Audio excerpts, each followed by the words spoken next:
The gunshot came before Elizabeth Weston realized she was still alive. Not almost alive. Still alive. Snow had buried her to the chest. Her left ankle was twisted under her body, numb beyond pain.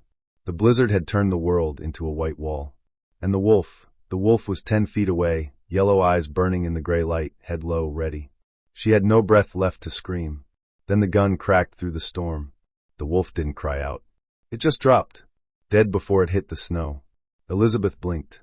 Snow caught on her lashes. Don't move. The voice came from behind her. Low, unhurried, like the mountain itself had spoken. She didn't move. Not because she was obeying. Because she couldn't. Arms slid under hers from behind and lifted her out of the snow. The strength was unreal, like a tree had pulled her out of the ground. She was flipped around, her back hitting a broad chest, and then a rough hand pressed against her face. Look at me. She looked. A face worn down to its essential lines. Heavy brow. Deep-set eyes. A jaw that hadn't seen a razor in weeks. He didn't look like a man in his 30s. He looked like a rock that the mountain had been grinding for 100 years, and then it just got up and walked. Can you walk? He asked. Elizabeth opened her mouth. Her lips split. She tasted blood. I'm here to teach, she said. The man looked at her. No pity. No hurry. Just cold, calm assessment. He was deciding whether she would live. Little late for school, teacher, he said. He threw her arm over his shoulder, clamped one hand around her waist, grabbed her collar with the other, and lifted her off her feet. She hung on him like a sack of flour. Her toes barely touched the ground. He started walking. The wind hit them head-on like a wall. Your wagon? She asked. Her voice broke apart in the wind. My horse is that way. No, my wagon. You mean the pile of kindling back there? She went quiet. Your books are still in it, he said. Her heart clenched. You can live, he said, or you can die. Books aren't going anywhere. You are. He shifted her weight higher. Elizabeth felt the heat of his arm through her wet clothes, like a hot iron pressed against her side. It was absurd. She had almost been eaten by a wolf. She was being carried by a stranger through a blizzard. And the strongest thing she felt was, his hands are so warm. They walked a long time. Or maybe only a few minutes. She couldn't tell anymore. Snow and wind blurred together. Her eyes could only open to slits. Every few steps, the man looked down at her to make sure she hadn't passed out. Each time, she blinked hard, like she was turning in a test she refused to fail. What's your name? She asked. You don't need to know. In case I die, she said through chattering teeth. So my tombstone can say, here lies a woman a stranger tried to save, but she died anyway. He made a short sound.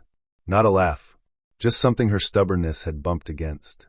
Thomas, he said. Thomas Hearn. Elizabeth, she said. Elizabeth Weston. I know. How? It's painted on the back of your wagon. Miss Weston, teacher, Harlan Creek. She paused. Then she smiled. It hurt. Her split lips stung like a knife. You saw my name, she said, and you still saved me. I saw it, Thomas said, and I still saved you. They reached his cabin when the sky had gone completely dark. Cabin was generous. It was more like a wooden box shoved into the mountainside. A rough chimney stuck out of the roof, leaking thin smoke. Thomas kicked the door open, set Elizabeth down on the only chair, and turned to shove the door shut. The wind howled outside for a few more seconds. Then silence. Elizabeth sat in the chair, shaking. Not just from cold. This was deeper, a tremor from her bones outward. Her teeth chattered. Her hands curled into fists. Her vision swam. A rough palm slapped her face. Don't sleep. I'm not. Another slap. Not hard. But sharp. Elizabeth. Look at me. She forced her eyes to focus. Thomas knelt in front of her. Their faces were inches apart. She could see herself in his eyes, a pale, blue-lipped woman with ice in her hair. You need to take off your clothes, he said. What? Your clothes are wet. If you keep them on, you'll be dead of cold in an hour. I'm not asking. His voice stayed flat. But Elizabeth noticed, his eyes never left hers. Not once. He didn't look down. She tried to unbutton her coat. Her fingers wouldn't work. They looked like 5 frozen sausages. Thomas watched her hands. 3 heartbeats of silence. Then he reached out and started unbuttoning her coat. He worked fast but not rough. Like he was disarming a bomb. Focused. Precise. No wasted movement. Coat. Jacket. Vest. Shirt. His hands touched her cold skin, then stopped. He peeled the wet clothes off her body, wrapped her in a dry wool blanket, and carried her to the fireplace. As he carried her, Elizabeth had one thought. This man just undressed me with more professionalism than any surgeon I've ever seen. He set her down on the floor in front of the fire, tucked a hot iron pot behind her back like a heater, and started pulling off her boots. Your feet might frostbite, he said. But not today. Today you just stay alive. Are you ordering me to stay alive? Yes. Elizabeth sat wrapped in a blanket in a stranger's cabin, shaking, ankle swollen, hair dripping. She looked at Thomas Hearn crouched on the floor, warming her feet with his bare hands, and thought, staying alive might actually be worth taking an order for once. Thomas, she said. Thank you for not letting the wolf eat me. He looked up at her. The firelight moved in his eyes. Don't thank me, he said. That wolf killed 3 of my sheep. I'd been tracking it for days. You just happened to be standing between it and me. Elizabeth stared at him for a second. Then she laughed. Not a polite laugh. A real one, from her throat, shaking her shoulders, nearly knocking the blanket off. Thomas watched her laugh. The corner of his mouth twitched. He said nothing. He stood, walked to the other side of the cabin, took down an iron kettle, and poured warm water into a clay cup. He added a spoon of honey and something she couldn't recognize. Drink. What is it? Ginger. Honey. Whiskey. My mother's recipe. He paused. She said it could cure anything except a broken heart. Elizabeth held the cup. The warm amber liquid steamed against her face. Her throat tightened. Your mother? She asked. Gone, Thomas said. He turned away to stack firewood. He didn't say another word. That night, Elizabeth slept on the floor in front of the fire under 2 wool blankets. Thomas Hearn sat against the door, his rifle across his lap, awake all night like a guard dog. She woke once. The fire had burned low. The cabin was dark except for the red glow of embers. She turned her head and saw Thomas's silhouette. He hadn't moved. Are you cold? She mumbled. No, he said. Liar. A pause. A little. She pulled her blanket tighter. After a moment, she heard something else. Not loud, but clear. Thomas Hearn was humming. No words. No real melody. Just a low, steady sound like wind through pine trees. She didn't know the song. She didn't know why he was humming it. But the sound made her feel safe. She closed her eyes. Between the humming and the wind, she fell back asleep. She dreamed. Not of the wolf. Not of the snow. She dreamed of Boston. Of a small apartment on Chestnut Street, where the windows faced a brick wall and the landlord raised the rent every spring. She dreamed of the men who had sat across from her at the hiring committee, 3 of them in wool suits, their faces pink from whiskey and certainty. Miss Weston. A woman. Alone. In the mountains. I've taught for 3 years, she had said. My students read above grade level. My discipline record is clean. And what will you do when the snow comes? She had wanted to say, the same thing you would do. Survive. But she had not said it. She had smiled. She had promised to write letters home every week. She had promised to carry a rifle. She had promised to be careful, quiet, grateful, small. And they had given her the job. Not because they believed in her.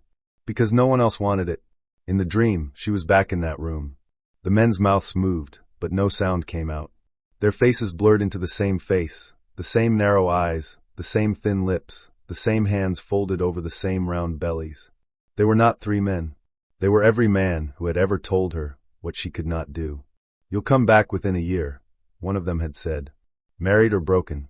Those are the only ways women leave the mountains. She had not answered. But in the dream, she answered. She stood up from the chair. She leaned across the table.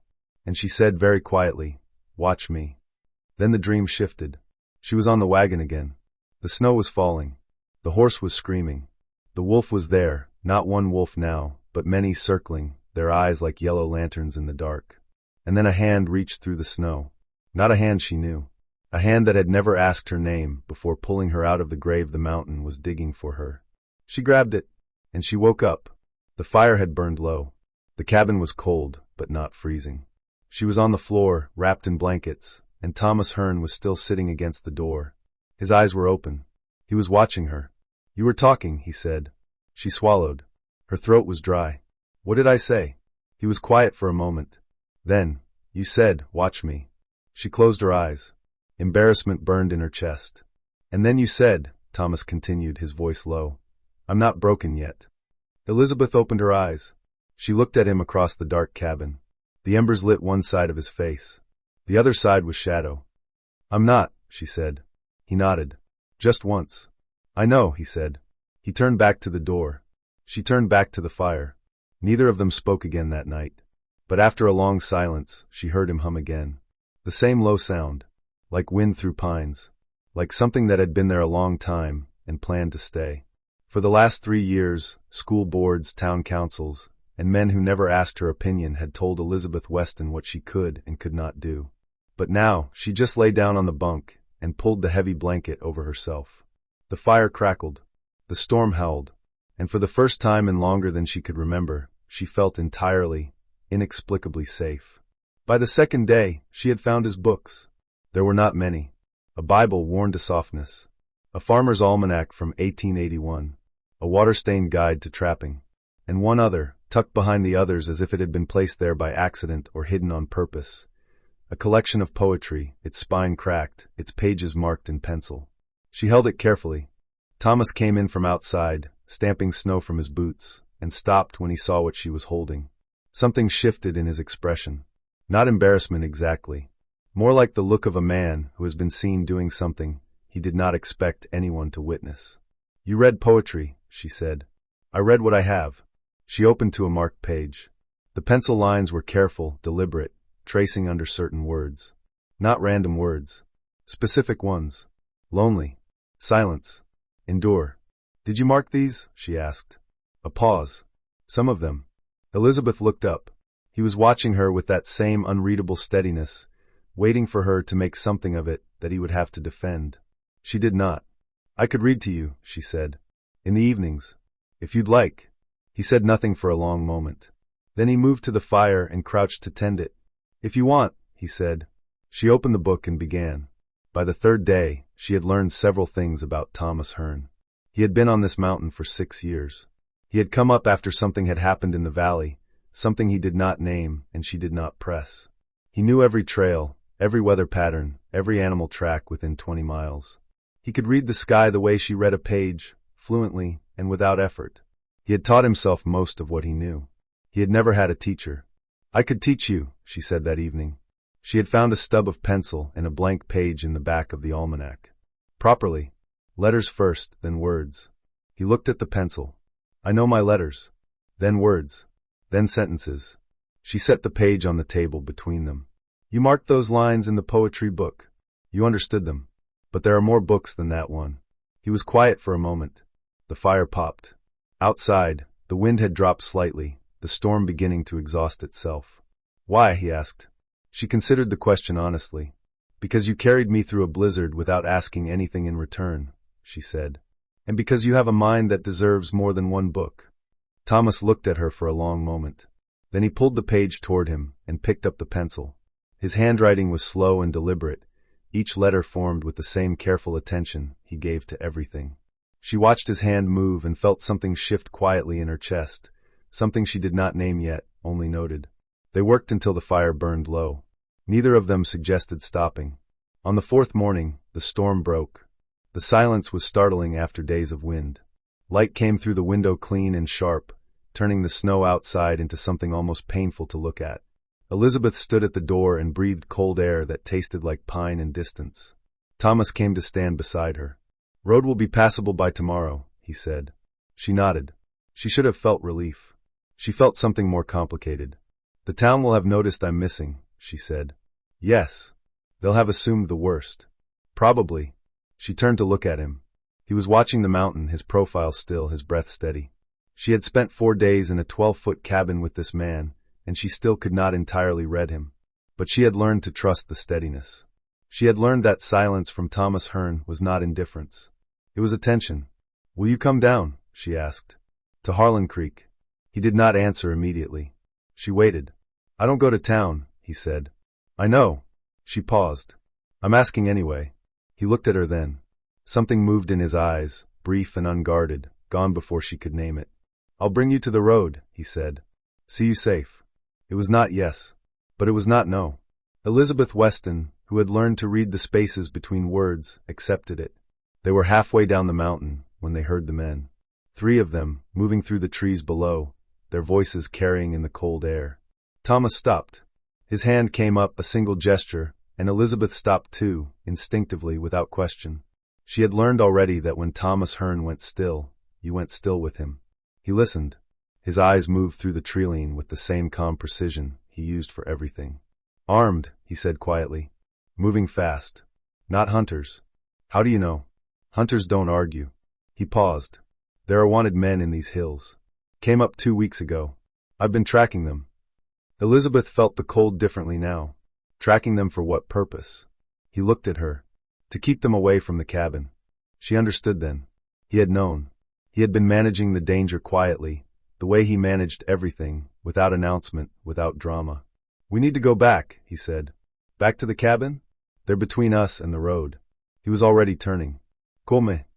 She followed him back up the mountain, her ankle aching, her heart beating faster than the climb required. Behind them, the voices faded. But they did not disappear. The men found the cabin that night. There were 4 of them, not 3. They came to the door with the confidence of men who had not been told no recently. Their leader was broad and loud, his coat stained, his eyes moving over the cabin's interior with the calculating look of someone assessing what could be taken. Thomas stood in the doorway. He did not step back. "We need shelter," the man said. "And supplies." "No," Thomas said. The man's eyes narrowed. He was not accustomed to single-word refusals from men who were outnumbered. He looked past Thomas into the cabin, and his gaze found Elizabeth. Something ugly crossed his face. "Well now," he said. Thomas moved. Not dramatically. He simply shifted his weight, and the doorframe seemed to narrow, his body filling it completely, his presence suddenly enormous in a way that had nothing to do with size and everything to do with intention. "You'll want to keep your eyes on me," Thomas said. His voice had not changed. It was still low, still unhurried. But something in it had gone absolutely cold. The man looked at him. Looked at the rifle in Thomas's hands. Looked at the way Thomas held it, loose and ready, the way a man holds a tool he has used many times. "We'll be back," the man said. "I know," Thomas replied. They left. Thomas closed the door and stood with his back against it for a moment, his eyes closed, his breathing controlled. Elizabeth stood in the center of the cabin. Her hands were steady. She was surprised to find that they were. "They'll come back with the others," she said. "Yes." "How many total?" 6. Maybe 7. She looked around the cabin. At the rifle by the door. At the layout of the room, the single window, the back wall that backed against the hillside. She had spent 3 years teaching children to think through problems. She began to think through this one. "Tell me the land," she said. "The approach. Where they'll come from." Thomas looked at her. "I'm not going to hide under the bunk," she said evenly. "Tell me the land." He told her. They came before dawn. Thomas had expected that. He had positioned himself at the window, the rifle ready, his breathing slow. Elizabeth was behind him, near the back wall, holding the second rifle he had shown her how to load. Her hands had not shaken when he demonstrated. He had noticed that. The first man came through the trees to the east. Thomas tracked him. The second came from the north. Thomas had expected that too. What he had not expected was the third man, who came from directly above, sliding down the hillside behind the cabin, and who hit the back wall with enough force to crack the timber. Thomas spun. The man was already through the gap, a knife in his hand, moving fast. Thomas caught his wrist. They went down together, crashing into the table, the lamp going over, darkness flooding the room except for the fire.